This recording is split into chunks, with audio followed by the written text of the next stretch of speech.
Сәлем мүнжілерім, бүгін біз демалыс деген не? Адамның миы неден демалады? Қалай тынығады?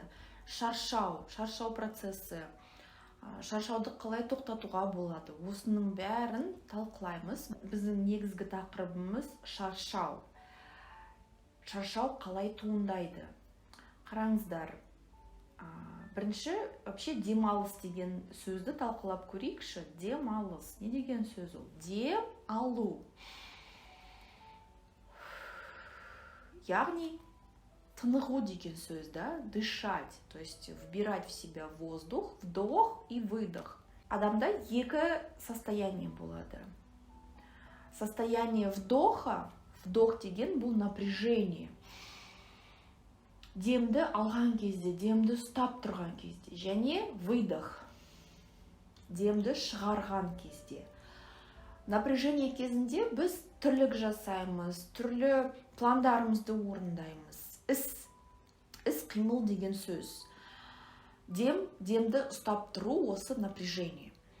Демді шығарған кезде бұл расслабление, бұл демалыс, бұл тынығу деген сөз. И қараңыздар, дем алу мен демді шығару процестері бір-бірін алмастырып тұру керек ылғида. Сонда адам өзін шаршауды сезбей, тонусты сезіп тұрады. Ішінде адамның тұла бойында энергия бар екен, ресурстардың бар екенін сезіп тұрады. Энергия. Күн сайын адам оянған кезде белгілі бір мөлшерде тұла бойына энергия түседі. Ұйықтаған кезде бізде миымызда перезагрузка болады, денеміз тынығады. И ұйқыдан тұрғаннан кейін белгілі бір энергияны сезіп тұрамыз. Қатты шаршаған адамдар, стресске ұшыраған адамдар, зақымданған адамдар, денесінде бір аурулары бар адамдар, психикасы шаршаған адамдар, олар ол энергияны сезбейді. Себебі энергияның бәрі осы зақымданған бөліктері жұтып алады. Поэтому азанда тұрған кезде көп адамдар өзін демалғандай сезінбейді, шаршап тұрғандай сезінеді. Осыны қазір чуть позже осы видеода талқылаймыз. Итак, күн сайын адам белгілі бір энергияны алады дедік. Бұл энергобюджет деп аталады. То есть бізде өзіміздің энергетический бюджетіміз болады. Күн ішінде, тәулік ішінде біз сол бюджетті жаратамыз. Жұмысқа шығамыз, түрлі спортпен айналысамыз, жанұямызға уақыт бөлеміз, балаларымызға, мысалы садиктен алып кету, мектепке апару, сабақ оқу и так далее. Өзіміздің хоббиларымыз болуы мүмкін, туысқандарымыз, және тағы басқа көптеген тірліктеріміз күн сайын бізде өтіп тұрады. Сол тірліктерге энергия қажет. Осы бюджеттен біз соны жаратамыз. Алайда шаршаудың екі түрі болады. Шаршау, физикалық шаршау және ми немесе ой шаршауы. Не деген сөз бұл? Қараңыздар, энергияның жаратылуы тірлік мөлшеріне байланысты емес. Яғни неғұрлым, мысалы адам ойлайды, неғұрлым күніне көп тірлік жасасам, соғұрлым мен қатты шаршап қаламын. Бұл ой дұрыс емес. Себебі тірліктің мөлшеріне, тірліктің объемына, тірліктің физикалық ауыр болуына байланысты емес. Неге сонда байланысты? Біздің ойымызға, сол тірлікті жасаған кездегі ойымыз, біздің эмоциямызға байланысты. Сол тірліктен қандай эмоция аламыз? Және ой деген не? Тірлік жасап тұрған кезде қандай ойда болдық? Ойымыз таза ма? Әлде негативті ойлар көп па? Осыдан адам шаршайды. Егер тірлік адамға ұнап тұрса, мысалы, тірлік дегенде не дейміз? Жұмыс болсын, жұмысы оған ұнап тұрса, қанша көп іс жасаса да, кешке физикалық шаршауды сезе тұрып, ми шаршауын сезбейді. Адам өзіне ұнайтын жұмыс деген кезде физикалық шаршауы тез арада восстанавливаться етеді. Мысалы, человек физически устал, допустим, перегрузка болды, я жұмыс болмай қойсын, спорт болсын, мысалы өзіне ұнайтын спорт, жүгіруге шықты.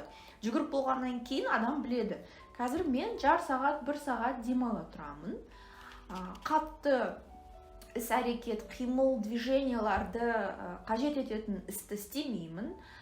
Отырып, мысалы офиске барып, жұмысына барады. 1 сағаттың ішінде снова восстанавливаться етеді.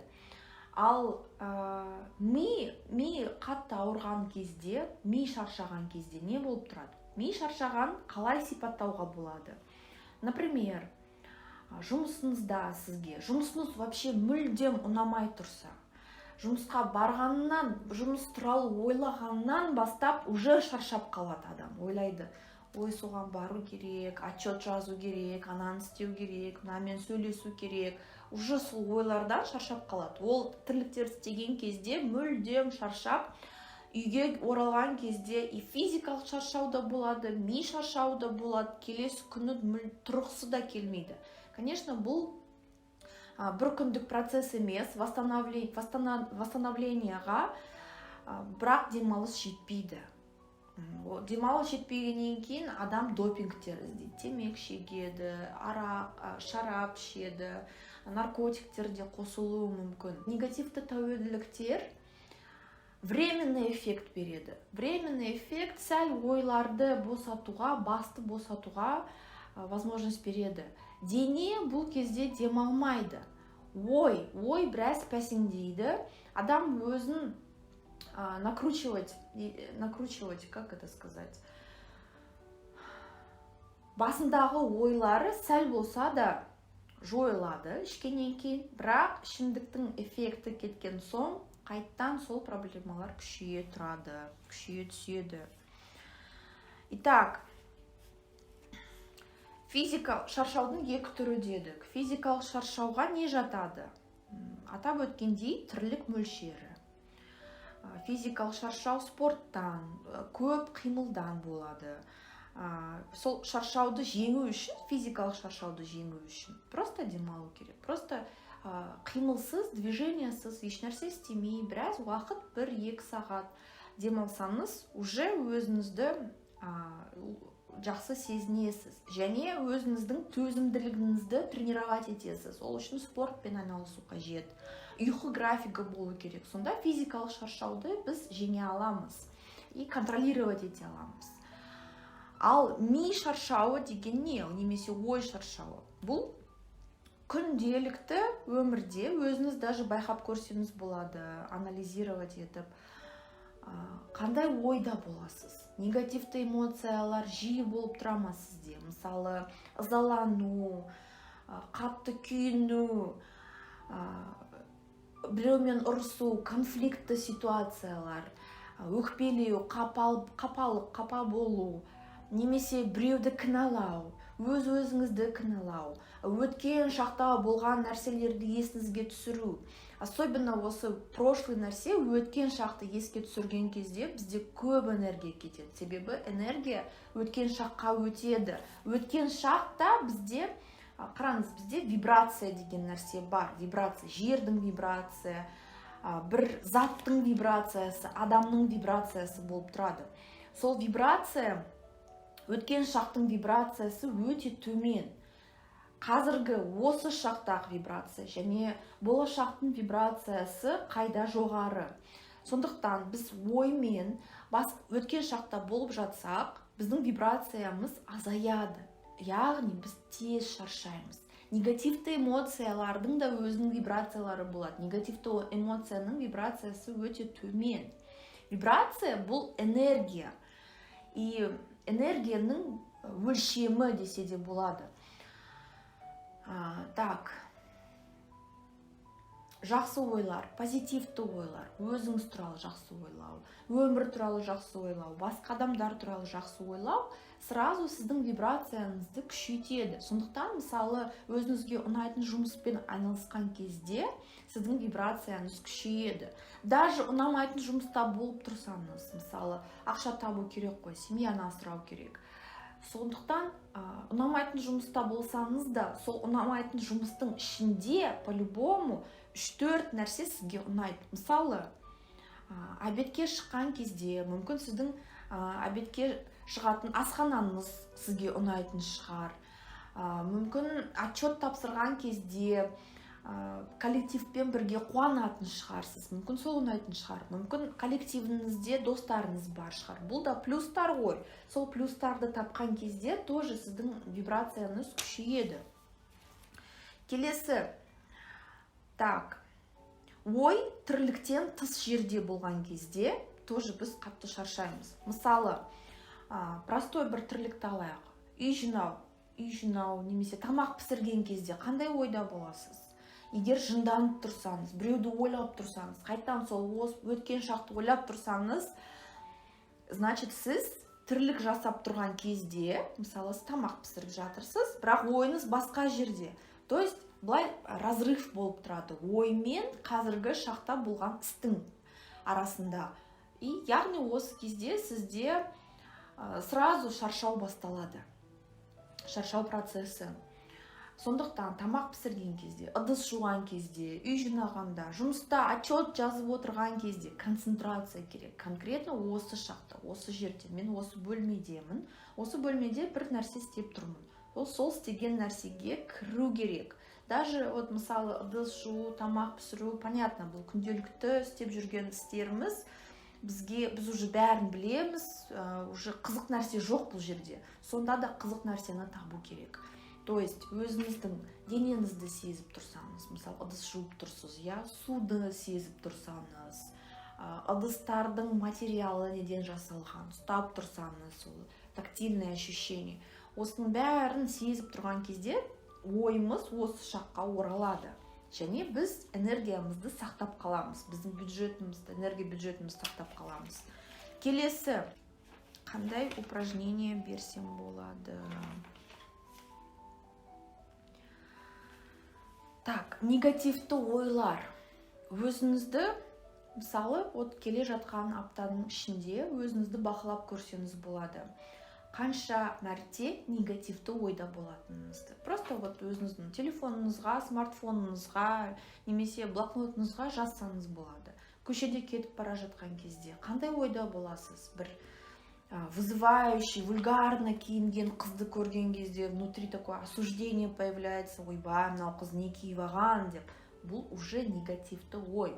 Сіз өзіңізді сол негативті ойға киіндіресіз, өзіңізге соны өзіңізді сол негативті оймен толтырасыз. И анау адамға да негатив жібересіз.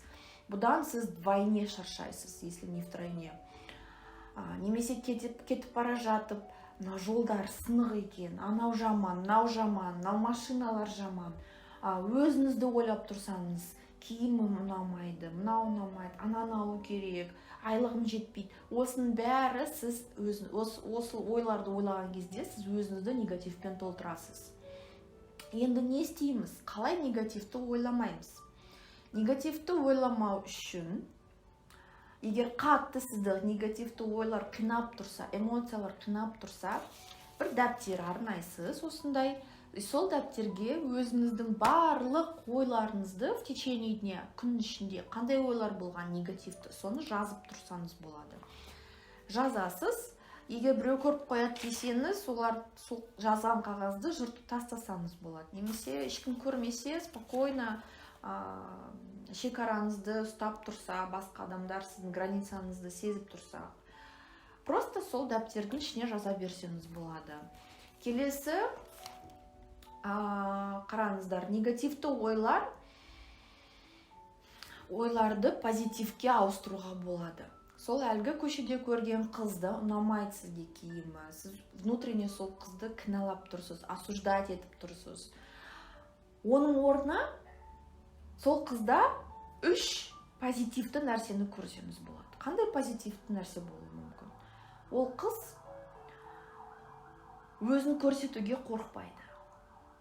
Басқалардың ойына бағынышты емес. Не кигісі келсе, соны кие алады. Значит, ол қызда внутренняя уверенность бар, немесе наглость бар. Бұл позитивті нәрсе. Ол қыз әдемі шығар, мүмкін фигурасы әдемі шығар. Яғни сол 3 нәрсені уже таптыңыз. жол, мысалы қисық, сынып қалған жолда келе жатырсыз, машинаны айдап осы бір ямалар көресіз, соған жынданасыз. Оның орнына не істесеңіз болады? Сіз қандай позитивті нәрсені көре аласыз? Біріншіден, сізде көлік бар екен, автомобиліңіз бар. Яғни сіз қатты суық погодада, немесе жаңбыр, лас погодада, ауа райында көлігіңіз бар екен. Көп адамдарда көлік жоқ. Бұл үлкен позитивті нәрсе. Осы жолда қай жерге бара жатырсыз? Мүмкін бір жұмыстың тірліктеріңізбен бара жатқан шығарсыз. Мүмкін қызыңызға свиданияға бара жатқан шығарсыз. Бұл да плюс емес па? Жұмысқа бара жатырсыз, жұмысыңыз бар екен. Сіздің айлықтарыңыз бар. Сіз өзіңізге мүмкін ұнайтын жұмыспен айналысатын шығарсыз. Яғни любой жерде 3-4 позитив табуға болады. Бұл минимум, хотя 15, 20, 30 позитивте табуға болады. Сол үшеуін минимальныйын тапсаңыз, сізде сразу сіздің энергетический бюджетіңіз орнына келеді, шаршауыңыз пәсеңдейді. Келесі техника бұл ризашылық білдіру. До этого мен сізге дәптеріңізге негативті эмоцияларды жазуға кеңес бердім. Ризашылық білдіру техникасында сіздерде бір дәптер арнасаңыз болады, немесе сол дәптерге де жаза берсеңіз де болады.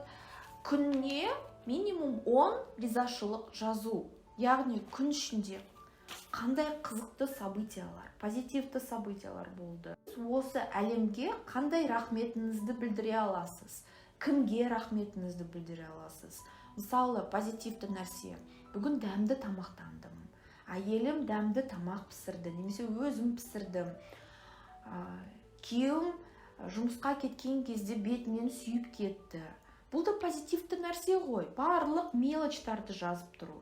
Үйімде жылы су бар екен. Бүгін мен рахаттанып шомылдым.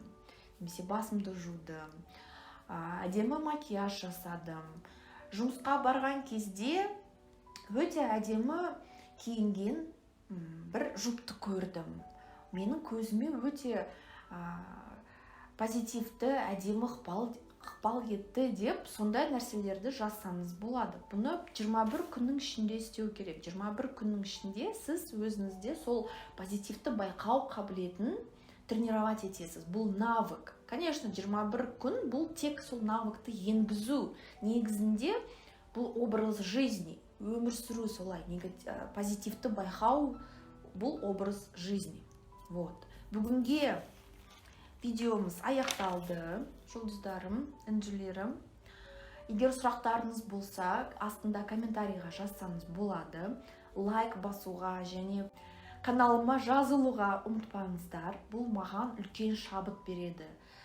Яғни өзімнің видеоларымды жалғастыруға. Сонымен қатар осы видеоларды, осы видео кеңестерді басқа адамдар да көру үшін лайктар көп болу керек екен осы YouTube'да. Сонымен келесі кездескенше достар, сау болыңыздар.